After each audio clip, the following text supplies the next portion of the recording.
aujourd'hui, voilà, superbe opportunité de vous parler d'une région moins connue que les autres, bien qu'elle commence à être un petit peu connue, c'est la région de Hokkaido. Donc, je vais faire un très bref petit tour d'horizon du Japon, mais vraiment très bref pour me concentrer après sur la région tout au nord de Hokkaido. Mais d'abord, comme c'est un sujet d'actualité, c'est un peu compliqué de faire l'impasse dessus, surtout vu le nombre de mails que je reçois à ce sujet. Donc, pour faire un petit point sur la Covid, tout le monde lit la presse, tout le monde est au courant, donc on sait très bien que les frontières japonaises sont toujours fermées, que pour l'instant il n'y a pas de possibilité de faire de demande de visa, ni touristique, dont on n'a pas besoin en temps normal en France, ni même business. Il y a un état d'urgence qui a été décrété dans 11 préfectures du Japon au mois de janvier. Il a été levé partiellement. Il devait être levé totalement, c'est-à-dire pour Tokyo et ses voisines, ses préfectures voisines, le 7 mars, mais à la demande des préfets, il a été prolongé de 15 jours. Donc, en principe, état d'urgence dans le Grand Tokyo jusqu'au 21 mars. Ça veut dire que les gens sont invités à se déplacer, se rencontrer le moins possible, que le restaurant, bar, etc. ferment plus tôt qu'à l'ordinaire. Donc, voilà, c'est l'état d'urgence, mais il n'y a pas de vrai confinement, ni de couvre-feu, ni autre comme chez nous. Après, pour faire un petit point sur les chiffres, aujourd'hui en France, on est hélas à plus de 88 600 décès depuis le début de la crise. Au Japon, pour vous donner un ordre de grandeur, on est à 8 255 décès depuis le début de la crise. Et je rappelle que la population japonaise est de 127 millions, alors qu'elle est de 67 millions en France. Donc voilà, il est certain que les gestes barrières dont les Japonais sont coutumiers, puisqu'ils n'ont pas attendu la Covid pour appliquer ce genre de gestes, les Japonais ne s'embrassent pas, comme on sait, ils ne se font pas de bisous, ils ne se font pas la bise, ils ne se serrent pas la main, ils se lavent les mains tout le temps, ils se déchaussent quand ils rentrent chez eux. Ils sont assez hygiénistes, ça c'est très connu aussi au Japon. Donc tout ceci a dû aider à la non-propagation du virus. Donc voilà, aujourd'hui ça reste beaucoup et même beaucoup trop comme dans tous les pays, mais par rapport à la France, on s'en sort quand même beaucoup mieux au Japon comme dans d'autres pays d'Asie d'ailleurs. Pour les JO, qui est la grande question aussi, vont-ils se tenir, ne vont-ils pas se tenir? C'est difficile à dire, mais en tout cas, le Premier ministre japonais s'est engagé à les tenir, parce qu'il aimerait que ce soit le symbole de la renaissance post-Covid. Maintenant, on saura d'ici à la fin du mois, en principe, à la fin de ce mois de mars, s'ils se tiendront avec spectateurs ou sans spectateurs, si ce sera une jauge normale de type 100% de ce qui était prévu, ou ce sera une jauge réduite, ou alors carrément sans spectateurs. Ça, pour l'instant, le suspense demeure. Voilà, donc je ne vais pas passer toute la présentation sur ce sujet. Vous avez toutes les informations sur notre site qui sont mises à jour. Pour tout ce qui est visa, c'est mis à jour sur le site de l'ambassade du Japon en France. Donc là, je vais plutôt progresser pour aller dans la découverte de l'archipel, dont je rappelle que c'est un archipel, tout d'abord, et non pas une île, formé de plusieurs milliers d'îles et îlots, dont les quatre principales, les plus connues, sont l'île de Hokkaido tout au nord, dont je vais parler aujourd'hui, l'île de Honshu, vous connaissez tous avec Tokyo, Kyoto, Osaka, Hiroshima, les grandes villes et les grands spots, l'île de Shikoku, centrale, avec la mer intérieure, l'île de Kyushu, qui est le fameux sud-ouest japonais, et enfin la région subtropicale d'Okinawa et ses nombreuses îles qui descendent quasiment jusqu'à Taïwan. Donc un pays très étendu puisqu'il fait 3000 km du nord au sud. Donc voilà, vous avez tout au nord pratiquement Hokkaido en face de Vladivostok, et tout au sud, Okinawa, près de Taïwan. Donc je ne vais pas m'étendre sur ce qu'on appelle la Golden Route, c'est-à-dire vraiment les indispensables d'un au moins premier voyage au Japon, donc Tokyo, la capitale, Kyoto et Nara, les anciennes capitales impériales, donc avec pléthore de temples, de quartiers anciens, de beaux jardins, etc. Et puis Osaka, bien sûr, la capitale un peu économique, la capitale de l'Ouest, assez effervescente comme Tokyo, mais dans un tout autre style. On sortira un petit peu de la Golden Route, mais très fréquent, les indispensables. Il y a bien sûr Hiroshima, célèbre hélas pour le premier bombardement atomique de l'histoire de l'humanité, avec un musée dédié à la question et de très beaux témoignages, mais aussi l'île de Miyajima, juste en face, l'île sacrée, très célèbre pour son torii qui, entre guillemets, flotte dans la mer. Vous avez tous vu, au moins sur des magazines. Et puis, quand on remonte un peu au-dessus des Alpes japonaises, sur la mer du Japon, la petite ville de Kanazawa, qui est un petit joyau également, un peu la petite Kyoto de la mer du Japon, avec tout ce qu'il faut de jardins, d'anciens quartiers, de geisha, de musées d'art contemporain, de marchés, d'artisanat, etc. Tout ce qu'on retrouve un peu partout d'ailleurs au Japon, puisque je pense que c'est très connu maintenant, le fameux Japon qui allie modernité et tradition, ça n'est pas un leurre, c'est tout à fait véridique et c'est vérifiable dans bien des endroits. Donc voilà, j'ai fait un petit tour rapide là, vraiment des indispensables parce que c'est difficile de passer outre et je ne connais pas les niveaux de connaissance des uns des autres, mais bon, on vient de voir que quand même une majorité ne l'avait pas pu ni visiter. Donc voilà, j'ai fait un très bref rappel, mais aujourd'hui, je vais vraiment me concentrer plus sur Hokkaido, qui est donc cette région du nord du Japon, qui est desservie par différentes compagnies aériennes, notamment bien sûr JAL et ANA, mais aussi Finnair, qui a un vol direct sur Hokkaido.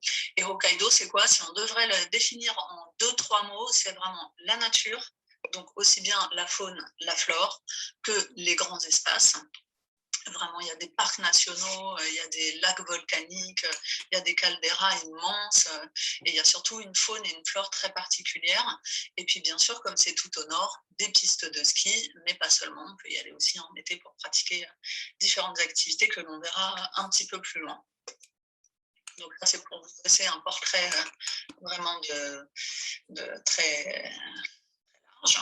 La carte de Hokkaido pour que vous preniez quelques repères avec entouré en rouge les endroits que je vais évoquer parce que bien sûr je ne peux pas évoquer non plus tout Hokkaido, c'est pas possible en si peu de temps, mais en tout cas au moins voilà quelques spots à l'ouest, quelques spots à l'est et dites-vous qu'à peu près entre les deux, aussi bien à l'est qu'au milieu, vous avez les fameuses pistes de ski, mais bien sûr d'autres parcs nationaux plein de choses merveilleuses, mais bon, voilà, il faut faire des choix, donc j'ai pris les deux axes ouest et est.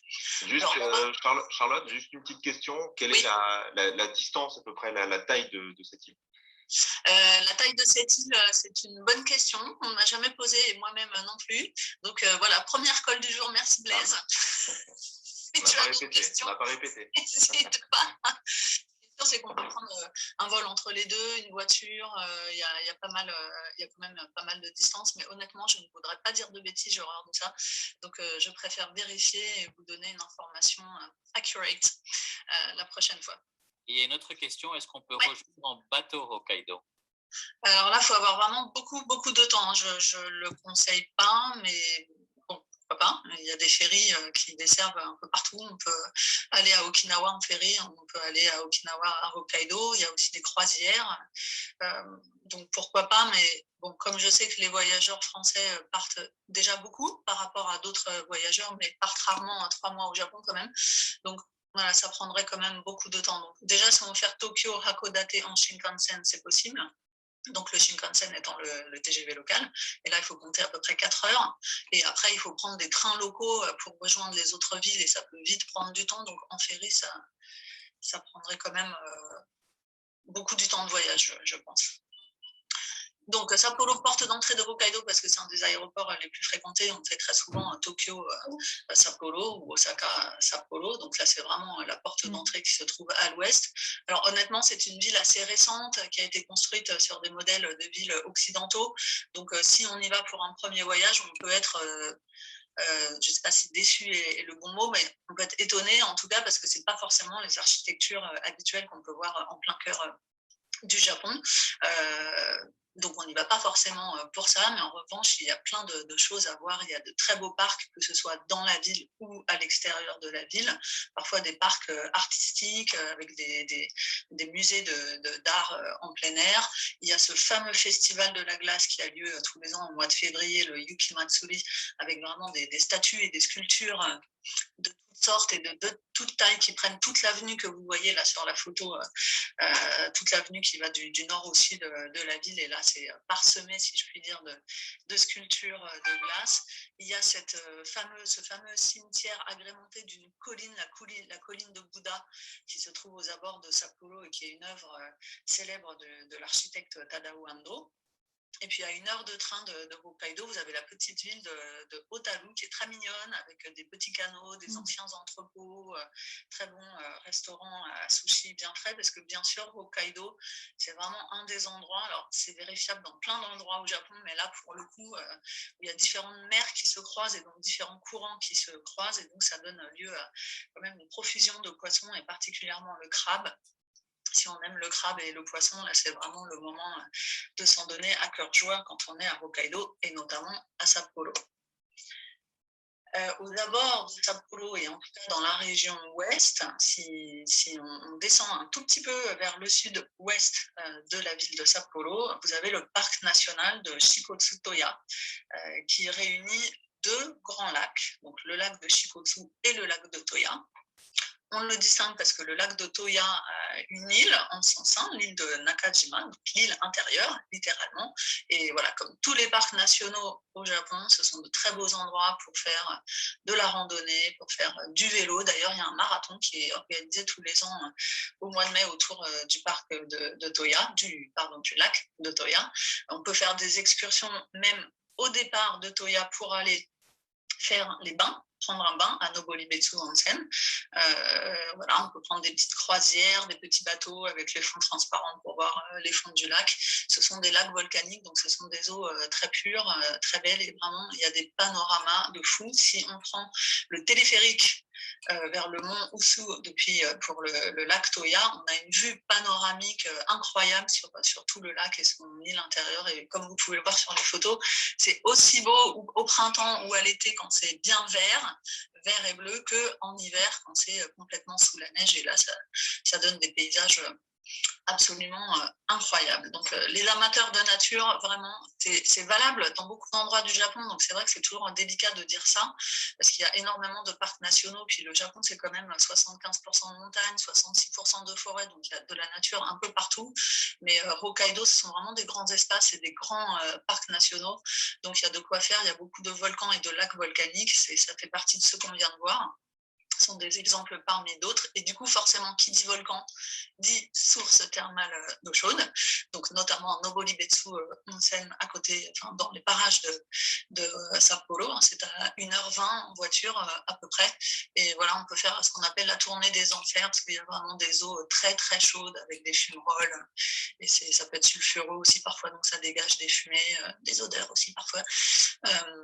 Donc voilà, des beaux moyens d'allier le plaisir de la découverte de la nature et, pardon, j'ai un chat dans ma gorge, et la relaxation dans les onsen. Toujours à l'ouest de l'île, si vous avez repéré tout à l'heure, tout en bas, Hakodate, que l'on peut donc rejoindre en Shinkansen, j'en parlais tout à l'heure, en 4 heures depuis Tokyo. Hakodate, c'est un peu particulier, vous voyez ce fort réalisé à la française, parce que c'est après le débarquement des Français en 1864 à peu près, quand le port a été ouvert aux étrangers.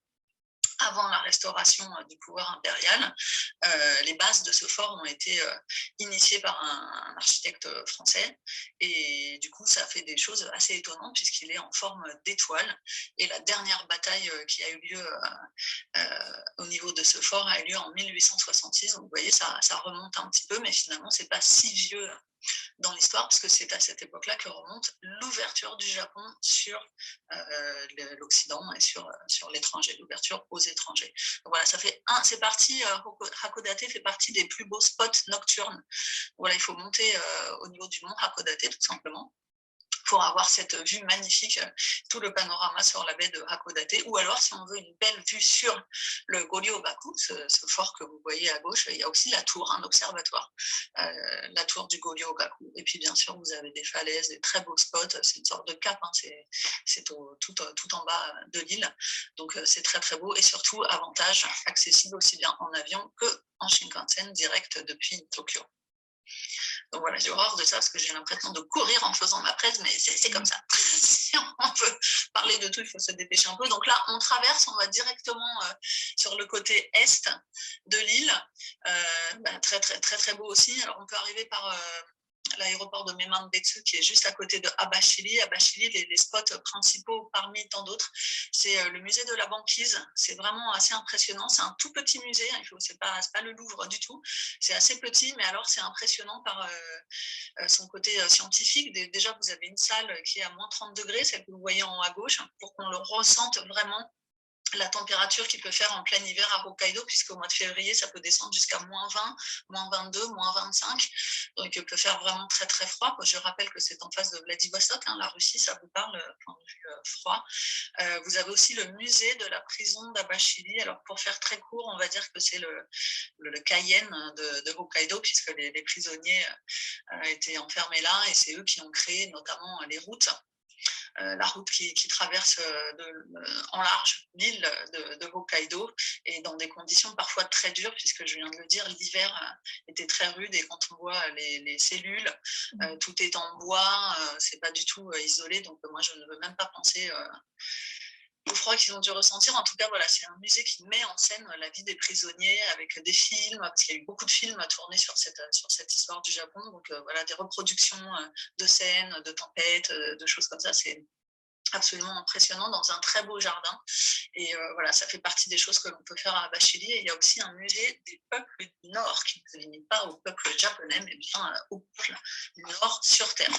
Donc plein de choses intéressantes et passionnantes à Abashiri, avant de pousser jusqu'à la péninsule de Shiretoko, qui est donc vraiment la pointe extrême est, au nord-est de l'île, et qui est tout bonnement classée au patrimoine mondial de l'UNESCO pour sa biodiversité, pour le nombre d'espèces animales et végétales qu'elle abrite. Donc c'est vrai que là, on y va vraiment pour faire du animal watching, comme ils disent les Japonais eux-mêmes, donc prendre un bateau pour faire une petite croisière autour de la péninsule de Shiretoko et sortir ses jumelles pour essayer d'apercevoir un ours qui se promènerait sur les abords en bord de mer. Et nous, on en a vu, effectivement. Bon, heureusement, nous étions très loin et sur un bateau, mais il y a des ours, il y a des daims, il y a des chouettes, il y a des renards, des aigles.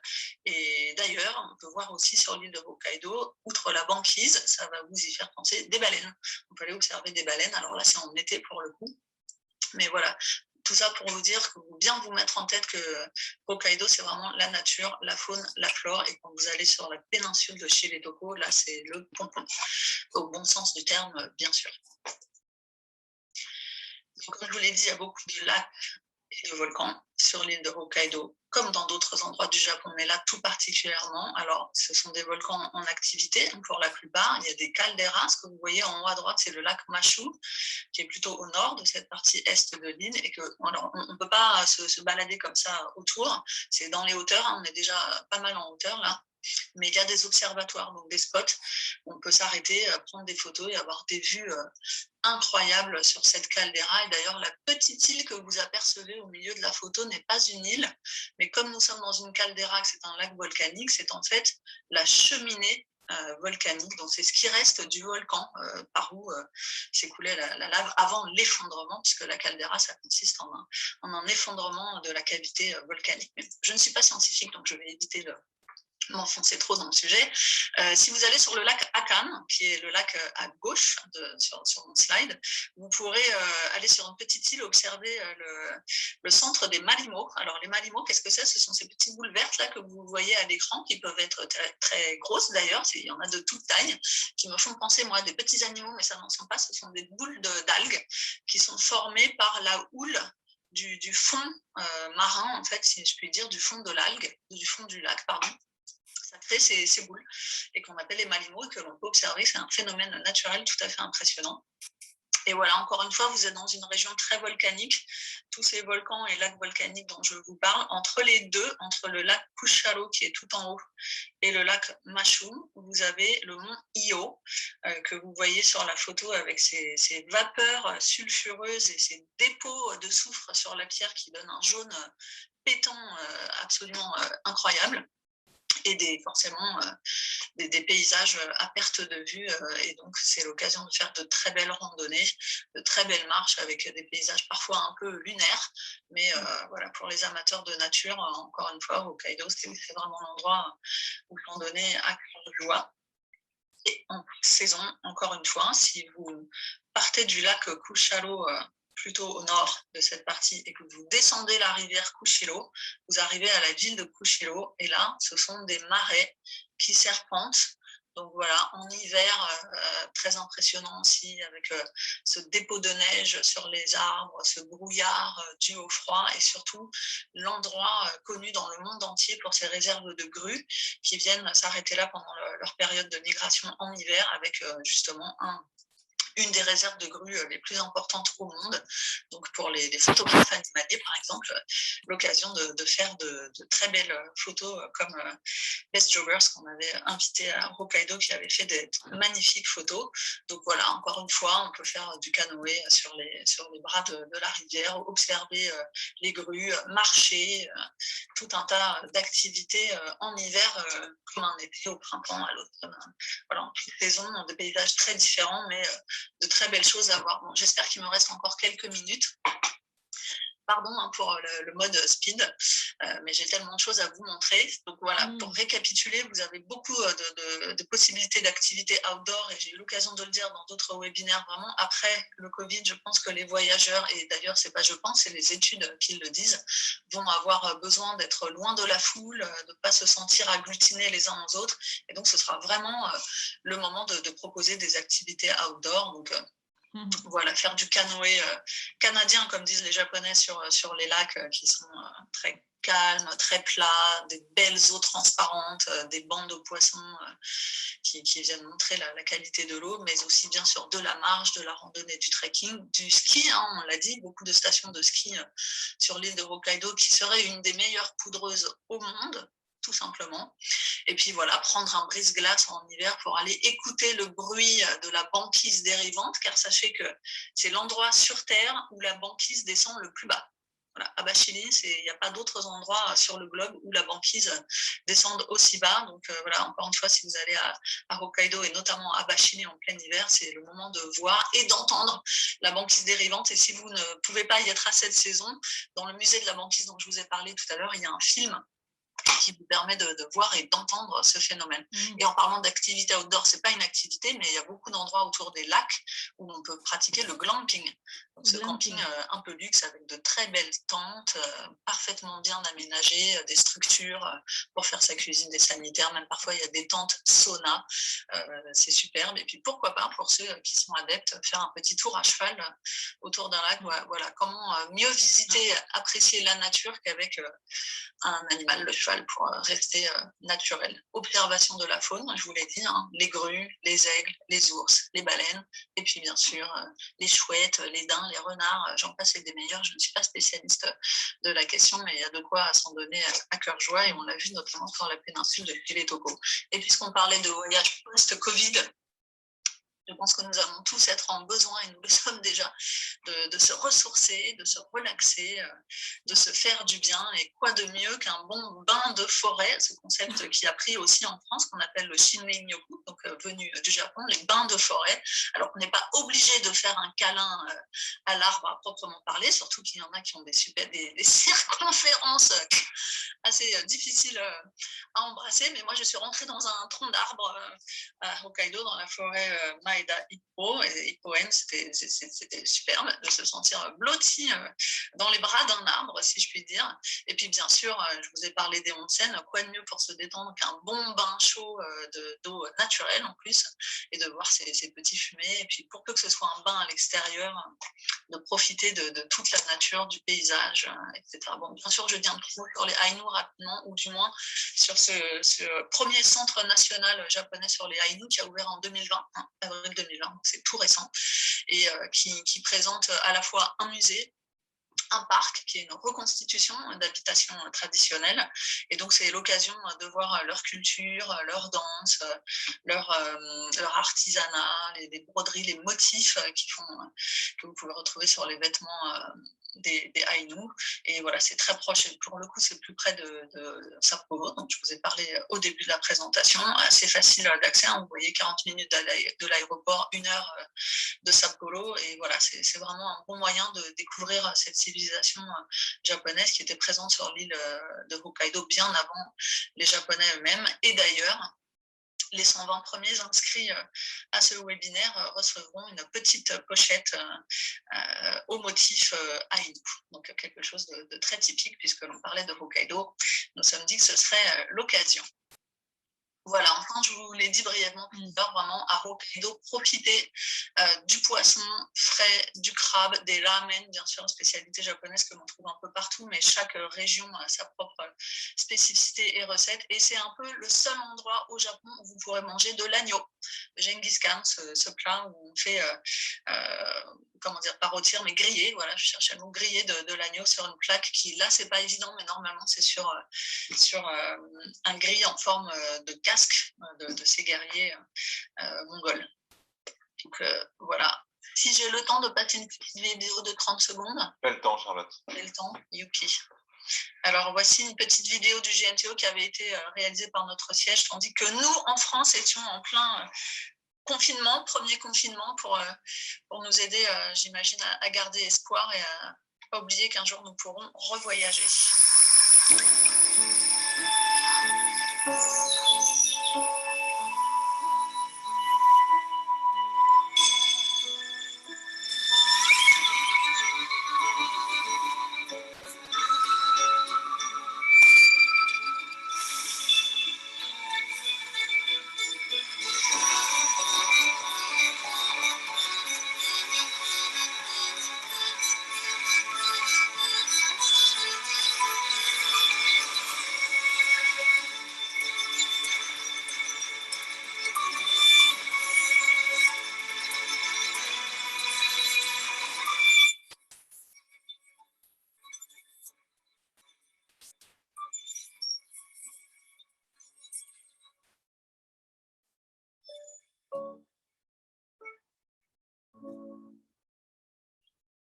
Contexte de la Covid. Et puis ensuite, donc, Delphine Guillon qui développera sur des régions particulières moins connues de la Thaïlande. Donc, Pratit, je te laisse la parole. Et de la même manière, on prendra quelques questions à la fin des présentations. Merci beaucoup, Blaise. Merci à toute l'équipe et également à Charlotte qui m'a amené au Japon. Là, je vais prendre l'avion pour venir sur mon pays, la Thaïlande. Voilà. Et j'aimerais tout d'abord présenter ma direction, Madame Warapa Ankasivisa. Normalement, le bureau à Paris. Nous gérons la promotion de la Thaïlande, de la France, Benelux, Monaco et Afrique du Nord, donc la Tunisie, le Maroc et Algérie. Et tout à l'heure, j'ai vu d'ailleurs quelqu'un qui vient de Luxembourg. Donc, vous pouvez toujours nous collaborer pour votre promotion dans l'avenir. Nous avons également notre directrice adjointe, Madame Natatira Amponpan, qui est arrivée depuis le mois d'août l'année dernière et son mandat sera 300. Juste revenir sur ma directrice, son mandat va terminer à mi-août. On aura notre nouvelle directrice qui va arriver au début août également. Donc, c'est un changement qui va prochainement arriver. Et notre équipe à Paris, il y a mon collègue Sexan qui s'occupe de toutes les IT de la France et Benelux. Et puis, il y a mon collègue Nicolas, que vous connaissez sans doute dans tous les salons, qui s'occupe également, qui collabore également avec nous. Et Akane, qui s'occupe pour le marché Benelux. Donc, tout à l'heure, j'ai vu quelqu'un qui vient de Luxembourg. Donc, n'hésitez pas à contacter mon collègue pour votre promotion. Et comme je vous ai dit que nous prenons en charge dans les 8 pays que tout à l'heure et peut-être prochainement Mauritanie, mais à reconfirmer. Aujourd'hui, c'est important que Pata nous donne la voix. Et cette voix-là, j'aimerais tout d'abord démarrer par ce qu'on a vécu. Ce qu'on a vécu, on a déjà trouvé que c'était lourd depuis 2001, 2003, on a traversé tout ça ensemble. Et surtout 2004, vous, en professionnel, avez également aidé à traverser ce muraille de tsunami et plusieurs problèmes qui s'est passé en même temps entre 2005 et 2008, sans oublier notre crise financière en Europe. également des problèmes politiques jusqu'à fin 2014, l'inondation qui est arrivée entre-temps en 2011, 2017, 2019, on en a également plein de problèmes au niveau de situation financière. Et 2020, effectivement, on était dans le tunnel de COVID-19 et c'est pour cela que nous sommes là, je pense, tous ensemble pour pouvoir voir comment on pourra rebondir ensemble pour l'année 2021. C'est pour cela que, comme vous voyez, tous les problèmes qu'on a traversés, on a eu le sentiment que c'était dur, bien entendu, en affrontant ces problèmes-là. Et vous prenez tous ces problèmes-là, vous mettez tout ensemble, et vous mettez dans le sac de COVID-19, envoyé pour en recevoir l'année 2021 ensemble avec des beaux choux. Je vous donne ces chiffres, c'est simplement pour vous assurer la situation de COVID en Thaïlande. Nous savons à ce jour 26 000 personnes qui sont malades de COVID. Tout cela grâce également aux efforts collectifs entre différents bureaux gouvernementaux ainsi que la population de permettre de stabiliser la situation. La plan a connu une seule fois confinement. C'était au début de l'année 2020. On n'a pas eu deuxième confinement et j'espère qu'on n'aura pas troisième car la Thaïlande est déjà ouverte. Donc c'est pour cela que, comme je vous ai dit, grâce aux efforts collectifs, parce que le gouvernement a activé assez vite d'assurer au niveau des visiteurs qui souhaitent utiliser les endroits comme l'hôtel, le restaurant, tout ça, en créant le certificat qui s'appelle CHA. Donc, quand vous voyez ce label CHA, quel que soit dans les hôtels, dans les restaurants, dans les services de réceptifs, vous pouvez assurer que les prestations au niveau de la sécurité sanitaire est bien supervisée et contrôlée. Car nous ne donnons pas le certificat comme ça, il faut passer par les comités pour qu'on puisse vérifier si tout le monde a bien respecté des règlements. Et surtout, comme vous voyez ici, on en parle de tout, même les centres commerciaux, même les centres de sport et toutes les activités qui peuvent recouper la population. C'est pour cela qu'en ayant le certificat CHA, ça permet de pouvoir contrôler et stabiliser la situation ensemble. Et surtout, nous avons également accepté et créé les applications pour pouvoir tracer. Parce que quand on a un cas positif, on arrive à recouper 300 ou 400 personnes autour, de faire tester et isoler si c'est positif. Donc, tout cela, ça permet de voir pourquoi le résultat est assez important et assez bien pour stabiliser la situation de COVID-19 en Thaïlande. Une bonne nouvelle, depuis le 6 décembre l'année dernière, que la Thaïlande est ouverte et surtout ouverte pour les Français. Car à ce jour, les Français peuvent aller en Thaïlande pour 45 jours sans visa. 45 jours sans visa.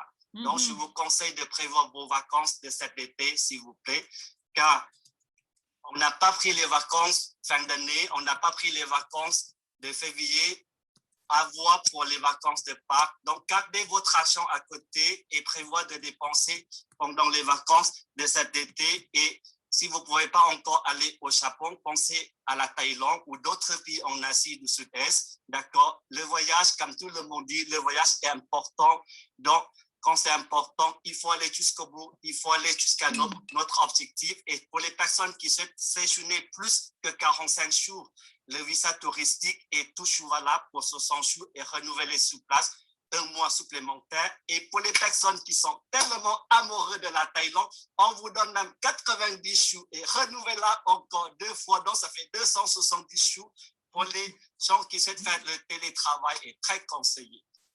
Bien entendu, si on arrive à contrôler la situation de COVID-19, c'est parce qu'on a le système de collaboration avec les hôtels, avec les hôpitaux. Donc, comme vous voyez ici, quand on a dit qu'en arrivant en Thaïlande, il faut les quinzaines oblige. Les quinzaines, ça se passe vraiment dans une manière de bien protéger, surtout au niveau de la sécurité et la santé. Pour vous, également pour notre population, vous passez 5 nuits effectivement dans votre chambre en arrivant. Après, vous aurez le test et après, vous avez le temps de sortie quotidiennement.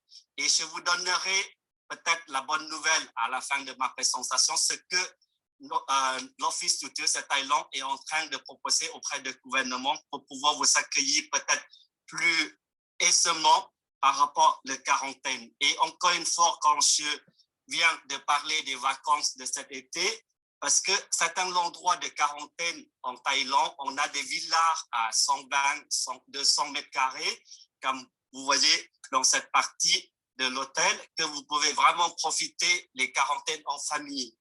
Je reviens sur ce mot. On a beaucoup le temps de travailler, on a travaillé énormément, on n'a pas beaucoup de temps pour la famille. J'aimerais vous demander si vous allez partir en Thaïlande et de prendre le temps de cette quarantaine pour être en famille, de profiter de votre famille. Et vous verrez que cette force de se retrouver en famille va vous donner la joie de vivre, va vous donner l'avenir, l'espoir pour pouvoir ensuite mener notre vie pour affronter l'année 2021 et l'année 2000 suivante. Et surtout, il faut qu'on attende d'aller agir au Japon surtout. Et nous souhaiterions également vous parler seulement de certaines destinations touristiques en Thaïlande, parce que tout à l'heure, Delphine va m'aider également de parler de certaines destinations peu connues. Tout à l'heure, on a entendu le mot hors sentier battu. J'aimerais vous dire à ce jour qu'en Thaïlande, on est déjà hors des sentiers battus depuis l'année dernière. Donc, parce qu'il y a très peu de monde, les natures reprennent sa place. Donc, toutes les destinations, pourquoi je reviens sur les destinations principales? Parce que, premièrement, il faut passer par là. Et deuxièmement, même il y a le Covid, notre destination n'est pas affectée. Comme ce que je vous ai parlé au départ quand on a eu le tsunami. Effectivement, certaines destinations ont été touchées, mais ce n'est pas toute la Thaïlande. La même chose, Covid, elle est là, la maladie, mais la Thaïlande n'était pas affectée. Comme vous voyez l'image de Bangkok à ce jour, avec la ville très moderne et l'ancienne ville que vous pouvez même visiter en vélo, à Segway, et puis vous pouvez même passer un moment à Bangkok. Tout cela, ça vous permet vraiment de passer un agréable moment à Bangkok et je vous conseille de passer au moins 3-4 nuits à Bangkok. Et comme vous voyez, le bâtiment là en forme de... C'est le tour Mahanakhon.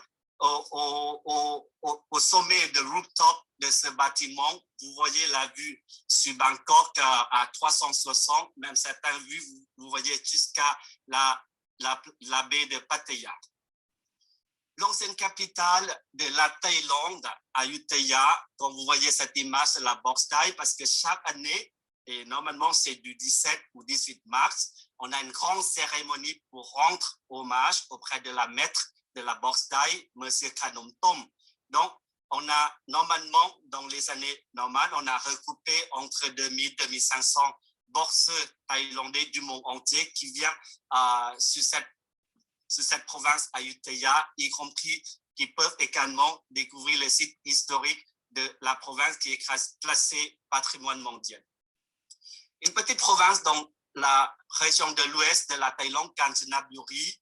Si vous aimez la nature, si vous souhaitez vraiment vivre ou passer le moment dans les environnements agréables, la province de Kanchanaburi, il y a son histoire de pente de rivière. Vous pouvez, pourquoi pas, déconnecter à certains jours de prendre un hôtel flottant. Quand je dis l'hôtel flottant, ce n'est pas une question de connecter, c'est aussi dans cet hôtel flottant, généralement, pas d'électricité, pas de téléphone, pas de l'eau chaude. Donc, vous êtes vraiment connecté du monde. C'est pourquoi pas de pouvoir se retrouver soi-même et admirer cette beauté de la nature. Sukhothai est également notre première capitale de la Thaïlande avec le site historique. On a également des petits villages parce que nous développons depuis l'année 2015. Depuis l'année 2015 que la Thaïlande s'est développée côté le tourisme communautaire. Donc, on a des petits villages comme Bana Tonchan que vous pouvez même passer une journée ou voir se loger dans ce petit village, dans la province de Sukhothai. Je vous conseille vraiment de passer au moins une nuit ou deux nuits dans cette province, de pouvoir vivre de la province également de visiter tous les sites historiques de la province. Et après, je vous emmène vers le nord de la Thaïlande, Chiang Mai, et nous avons également des centres-villes de Chiang Mai qui est très animé presque tous les jours avec le marché de nuit. Il y a également le marché de week-end. C'est une ville artiste que vous voyez dans cette image. Il y a des centres, des objets d'artisanaux. Et surtout, encore une fois, c'est une ville où on pourra vraiment profiter de la beauté naturelle.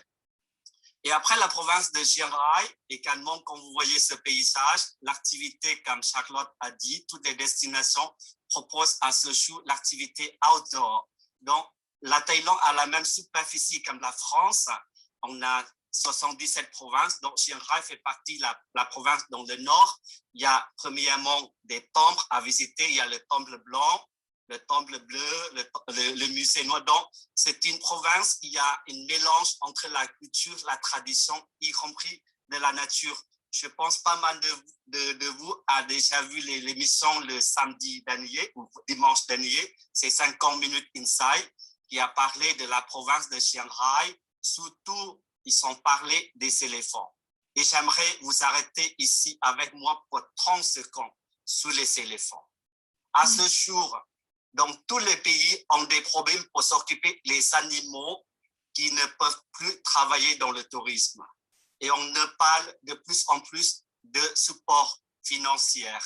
Ça veut dire que si vous dites que le tourisme maltraitait les animaux et à ce jour, Covid a maltraité de plus, car on n'a pas assez d'argent pour fournir la nourriture pour les animaux. Et surtout, si vous regardez 50 minutes Inside la semaine dernière, vous verrez que les animaux sont bien traités en Thaïlande à ce jour que notre gouvernement, y compris l'Office national du tourisme de Thaïlande, souhaite vous donner des nouvelles images. Si vous pensez que ce que nous avons fait, c'était une erreur, nous pouvons toujours vous demander le pardon et nous avons corrigé nos erreurs et nous allons demander simplement votre collaboration de venir avec nous, de pouvoir avancer dans cette voie-là ensemble pour un jour nous arrivons à notre objectif de bien protéger nos animaux. Car en Thaïlande, on a 3000 les éléphants domestiques et les éléphants domestiques, il faut qu'ils vivent avec les humains. Les animaux sauvages, il y a à peu près 3000 également éléphants, donc on les place dans les parcs nationaux qu'il y en a partout en Thaïlande.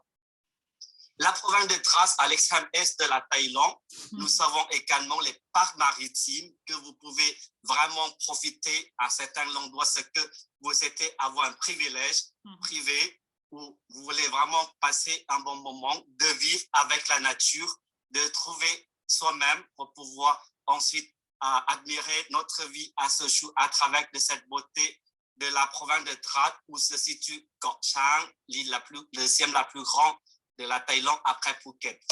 Vous savez, Rayong, c'est pas très loin de Bangkok actuellement, car nous avons construit autoroute qui vous emmène vers Rayong en 2 heures, presque 2 heures maximum. Donc, juste en face de cette province de Rayong, vous avez une île qui s'appelle Koh Samet.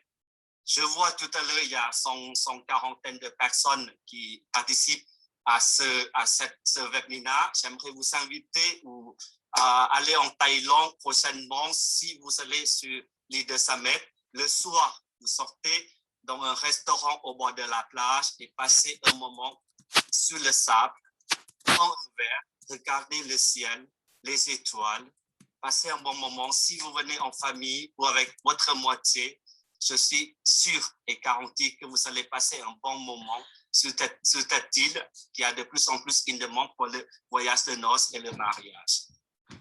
Pattaya, encore une fois, j'aimerais vous arrêter avec moi ici pendant 15 minutes.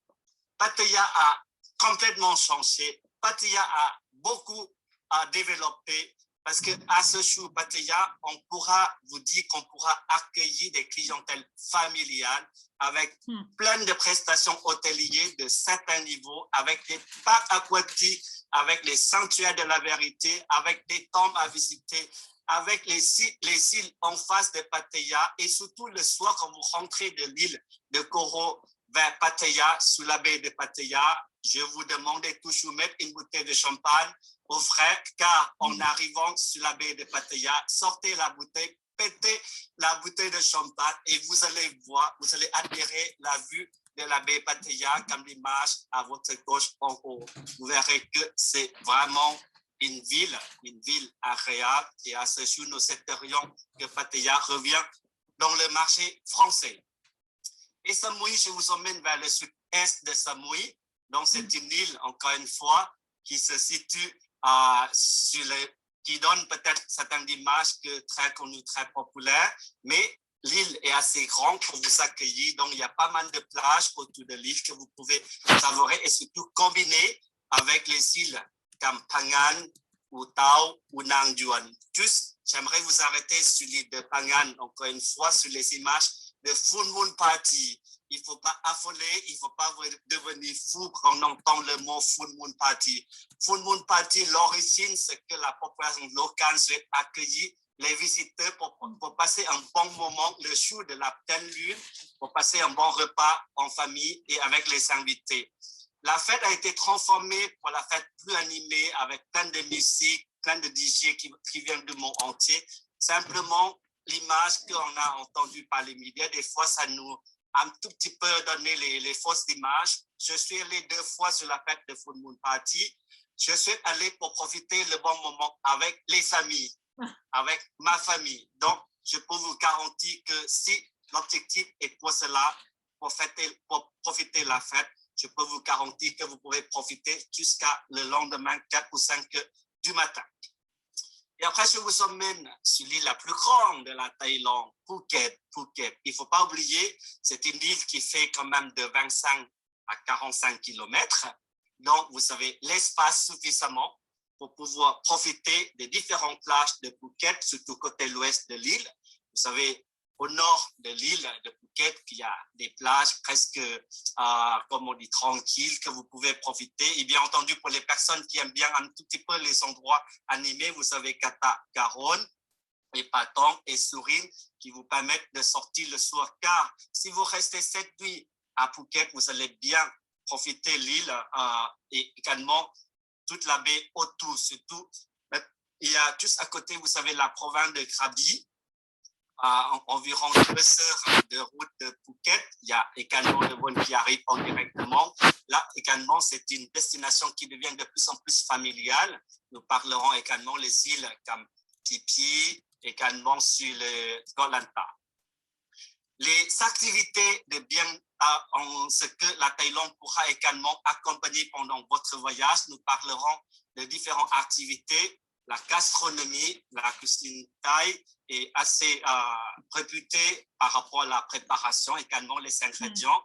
On a également le guide Michelin qui nous aide à travailler le développement de l'image de la gastronomie de la Thaïlande depuis l'année 2018, que nous avons évité le guide en 2018 pour Bangkok, et on a ajouté Phuket et Phangan en 2019.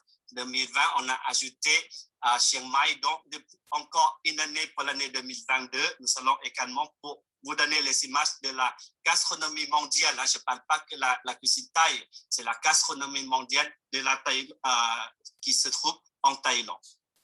Le bien-être, c'est un produit que nous avons développé depuis 1998. Vous voyez, en 1998, quand je parlais de bien-être, de spa en Thaïlande, beaucoup de monde a un tout petit peu difficile à accepter, mais à ce jour, même les enfants, je vous conseille, si vous partez en famille en Thaïlande, pour les enfants à partir de 10 ans, ils peuvent déjà tester le massage aux pieds.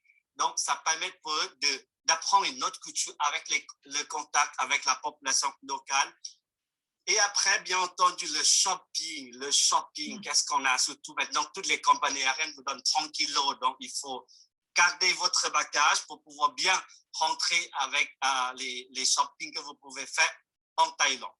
Voilà, ce que je vous ai parlé également tout à l'heure, pourquoi la Thaïlande devient de plus en plus une destination familiale, parce qu'on a développé beaucoup de parcs d'attractions, parcs à thème un peu partout en Thaïlande.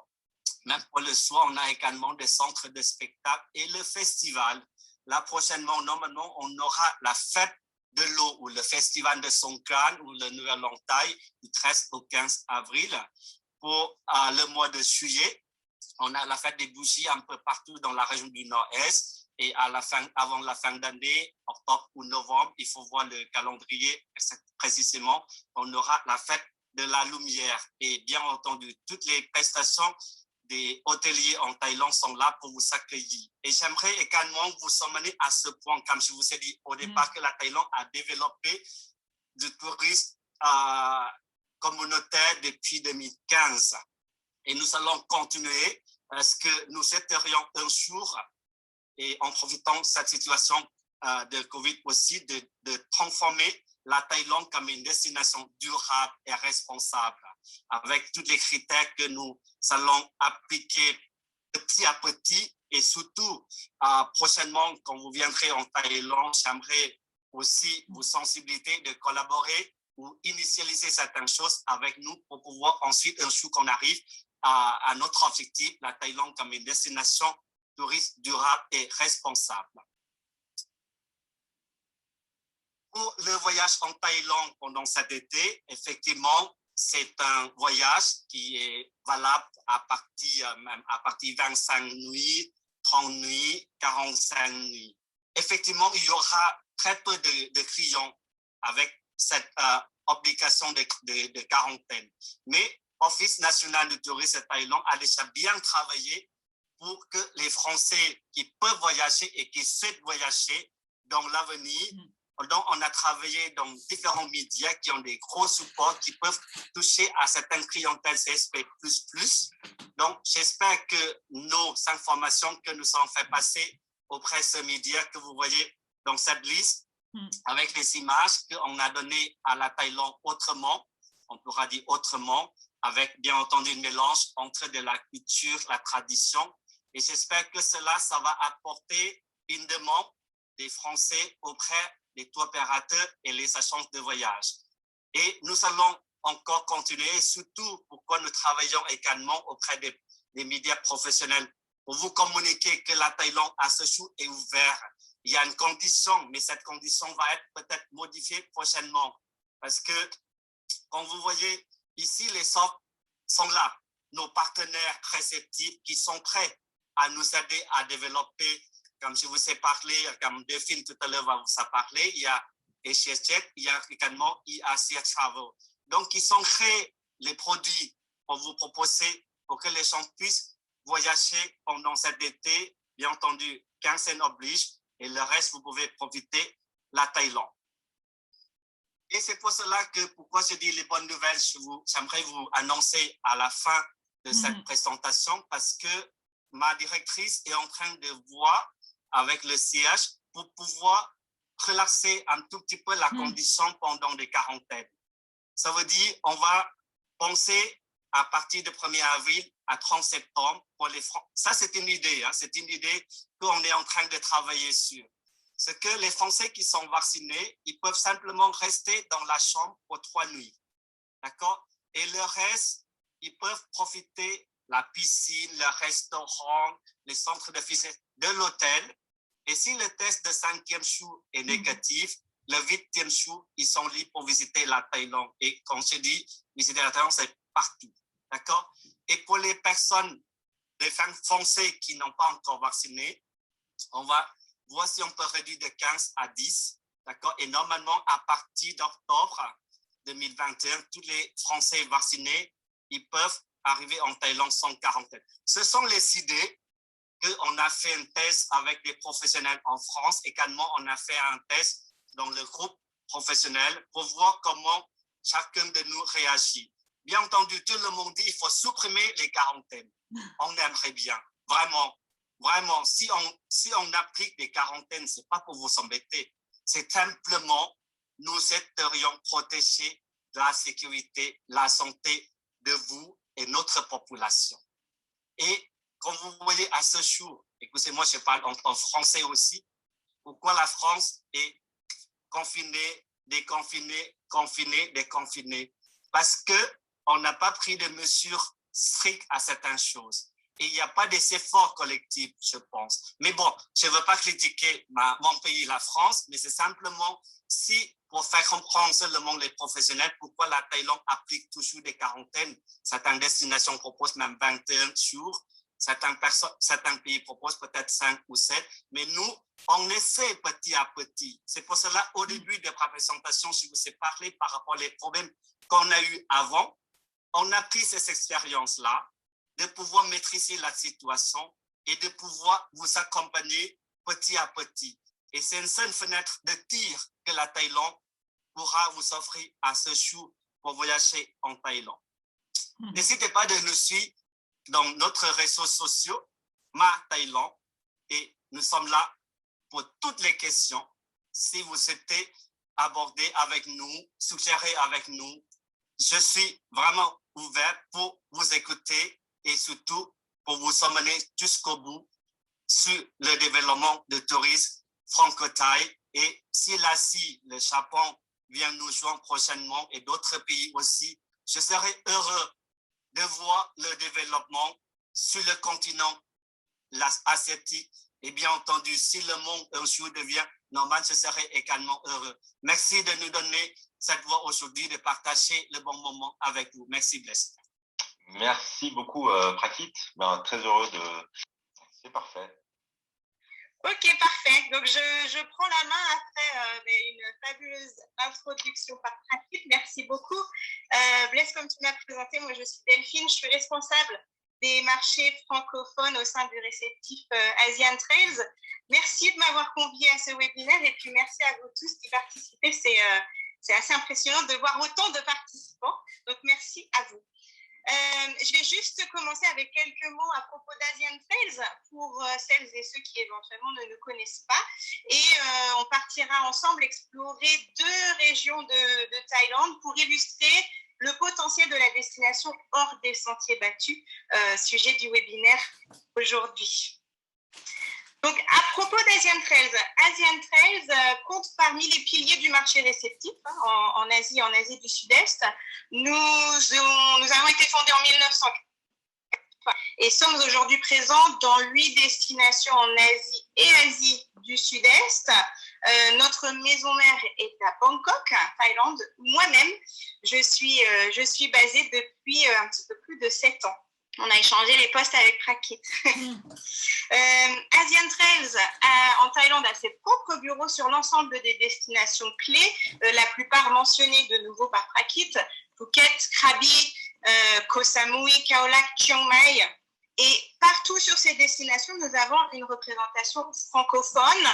À Bangkok, je suis également entourée de conseillers francophones et nous avons une assistance en français 24 sur 24, 7 jours sur 7 pour nos voyageurs sur place dès lors qu'ils pourront revenir en Thaïlande.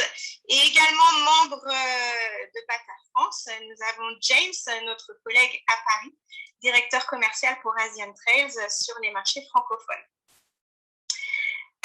Chez Asian Trails, et Prakit en a parlé également dans sa présentation, nous avons à cœur de promouvoir un tourisme durable et responsable. C'est donc au cœur de nos préoccupations et du développement de nos produits qui, je l'espère, va s'illustrer dans les régions, dans ce que nous proposons sur les régions que je vais aborder maintenant. Juste une parenthèse, nous sommes à Asian Trails certifiés également du label CHA, ce label Covid qui montre que nous sommes prêts à accueillir de nouveau les visiteurs dans des conditions sanitaires tout à fait aux normes des règles Covid. Alors, où est-ce que je vous emmène? Je vous emmène tout d'abord à Kanchanaburi. Prakit en a parlé, c'est en effet une petite région à l'ouest de Bangkok que nous avons souhaité à Asian Trails aborder sous un différent angle. Et je vous emmène ensuite dans le sud, ici dans cette région, à Nakhon Si Thammarat, voilà, province à la fois balnéaire et culturelle. Commençons à Kanchanaburi. Kanchanaburi, donc une province à environ 150 km à l'ouest de Bangkok, qui est en général relativement connue de nos voyageurs, notamment grâce à l'aspect historique et au célèbre pont de la rivière Kwai. Et pourtant, c'est une province qui a encore plus à offrir et nous avons décidé d'y développer un programme qui combine non seulement les points forts de la province, l'aspect historique, les parcs nationaux, la nature, mais également y apporter des touches plus méconnues de culture et des rencontres avec les communautés locales. Nous avons développé un programme de 3 jours de nuit. La durée est évidemment flexible, mais ici, je vais juste aller rapidement sur les points forts du programme sur 3 jours. En jour 1, nous proposons une balade d'1h30 en train sur une des portions historiques de la voie du chemin de fer de Kanchanaburi. C'est une portion souvent proposée, mais en général, c'est une balade d'une vingtaine ou trentaine de minutes. Nous proposons en fait de prolonger la balade jusqu'au pont Tamkrasé, où nous déjeunerons. Le pont Tamkrasé, c'est un pont qui n'est pas aussi connu que le pont de la rivière Kwai, mais qui offre une vue tout aussi agréable. Et puis en fin d'après-midi, on part à vélo dans la campagne de Kanchanaburi pour observer le coucher de soleil sur la rivière. C'est aussi un panorama plutôt sympathique. En jour 2, on part pour un incontournable de Kanchanaburi, c'est le parc national d'Erawan, qui est connu pour ses chutes d'eau sur 7 niveaux. Alors, on y va tôt le matin pour éviter les heures de forte fréquentation et surtout pour nous laisser le temps d'aller ensuite visiter le village local de Changsadao. Donc, c'est un petit village d'une communauté qui est connue pour son travail d'apiculture. Donc, nous déjeunons avec les villageois et puis on passe après l'après-midi avec eux pour découvrir leur quotidien. Les activités peuvent changer d'un jour de visite à l'autre. On va un jour préparer des pâtisseries avec les femmes du village, on va un autre jour tisser des paniers, on va visiter les ruches, mais on va échanger et on va découvrir leur travail avec et au service de la nature. Et en jour 3, on continue sur cette dynamique et on va à la rencontre de la communauté Mon après un voyage en bateau sur la rivière Kwai. Et arrivé au village, on propose une petite balade. C'est une balade très facile. Kanchanaburi, c'est une destination très familiale et ce programme reste très familial. Donc, cette petite balade est très facile et on arrive au temple local où on va rencontrer un moine Mon, avec qui il est possible d'échanger sur le quotidien, sur la vie locale. Et puis, on a aussi un petit cours de dialecte Mon. Et nos visiteurs vont pouvoir repartir avec leur nom inscrit en dialecte Mon sur un parchemin, souvenir de ces 3 jours à Kanchanaburi. Et on finit la journée et le programme par la visite d'un musée qu'on pourrait qualifier de secondaire, puisqu'en général, ce n'est pas celui qui est proposé dans les programmes de visite de Kanchanaburi. Il n'en est pas moins intéressant, c'est le musée Sir Weary Dunlop, qui était un docteur australien pendant la Seconde Guerre mondiale et qui a bravé des interdits pour pouvoir soigner et protéger les prisonniers de guerre pendant la construction de la voie ferrée sous l'occupation japonaise. Voilà en quelques mots l'une des nombreuses façons de présenter une région relativement connue, mais sous un autre angle. Et puis, une des façons également en Thaïlande de sortir des sentiers battus, c'est de complètement sortir de ces sentiers battus et d'aller à la découverte de régions qui sont encore peu connues des touristes internationaux. Et c'est pour ça que je vous emmène dans le sud. On prend l'avion pour Nakhon Si Thammarat, qui est une province dans le sud de la Thaïlande et idéale pour éventuellement des voyageurs qui ne souhaitent pas faire les essentiels Bangkok, Chiang Mai, Phuket, Samui, qui souhaitent plonger un petit peu plus dans la culture locale, ou pour des voyageurs qui connaîtraient déjà la destination, comme vous, qui pour la plupart connaissez déjà la destination, éventuellement découvrez Nakhon Si Thammarat, prisé des Thaïlandais, notamment pour ses temples, mais peu connus des touristes internationaux. Alors, les images parlent souvent plus que les mots, donc je vais vous passer. Alors, c'est parti, direction Nakhon Si Thammarat. Ouais.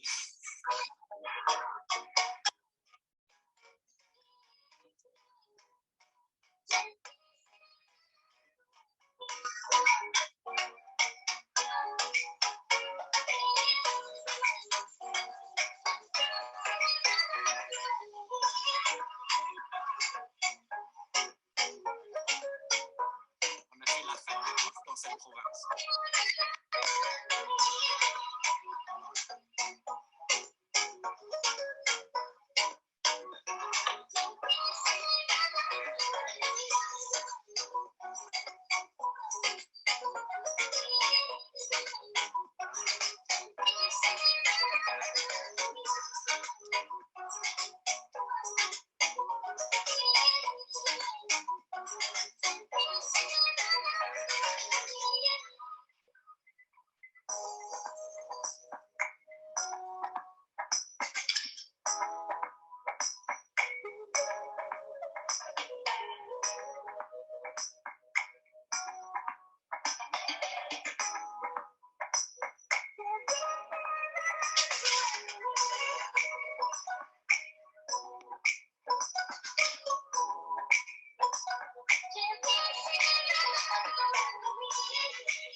Alors, on a monté un programme de 5 jours, 4 nuits pour découvrir la région de Nakhon Si Thammarat et la province voisine de Catalogne.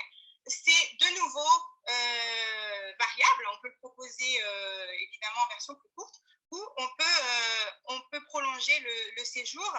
Je ne vais pas cette fois rentrer dans le détail jour par jour de notre programme, je vais juste dire quelques mots sur les sites et les activités que nous avons décidé de mettre en valeur dans la région. Les temples, bien sûr. Le temple célèbre où vous voyez dans la vidéo les locaux qui déposent des feuilles d'or. Voilà, c'est un des temples les plus connus de Nakhon Si Thammarat. Je pense que Prakip va rigoler si j'essaye de dire le nom. Mon thai n'est encore pas parfait. Donc, je vous laisse le découvrir. I can speak French. Don't worry, I can speak French. Dans la région également, assez remarquable, l'observation des dauphins roses sur la côte des plages de Kanom, vraiment emblème de la région. Alors, on est chanceux si on arrive à en voir quelques-uns, mais ils sont définitivement plus visibles désormais qu'avant la crise Covid, comme quoi il faut toujours voir le côté positif des choses.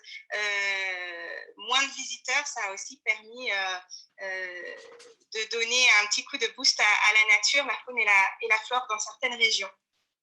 On met également en valeur les sites naturels tels que le Fish Spa, les grottes, les cascades et également le lac aux lotus de Talenoy qui est en général relativement connu de nos voyageurs. C'est ce lac où on voit les lotus, on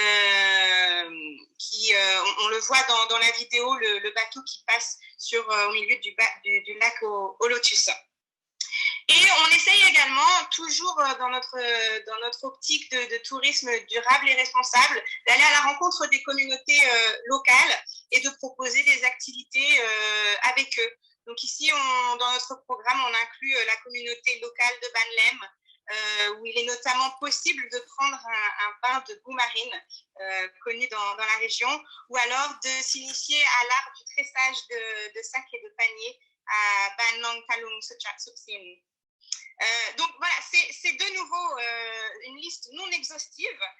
Vous avez pu voir dans la vidéo, c'est une province qui est riche, qui a garanti des découvertes originales, des paysages différents de ceux qu'on peut voir sur les provinces un petit peu plus fréquentées de la destination. Et malgré tout, c'est une province qui est très facilement accessible. Nakhon Si Thammarat a son propre aéroport qui est desservi par les principales compagnies aériennes locales. Et il est également possible, depuis Nakhon Si Thammarat, de prolonger sur des extensions éventuellement balnéaires. On n'est qu'à quelques heures de route de Surat Thani, qui est la ville de laquelle les ferries pour Koh Samui et les îles du golfe de la Thaïlande partent. Ou alors, il est possible d'aller plus au sud, sur des îles un petit peu plus reculées, comme l'île de Koh Lipe, qui est en général un point de passage pour ensuite visiter la Malaisie. Les options sont illimitées, presque, j'ai envie de dire.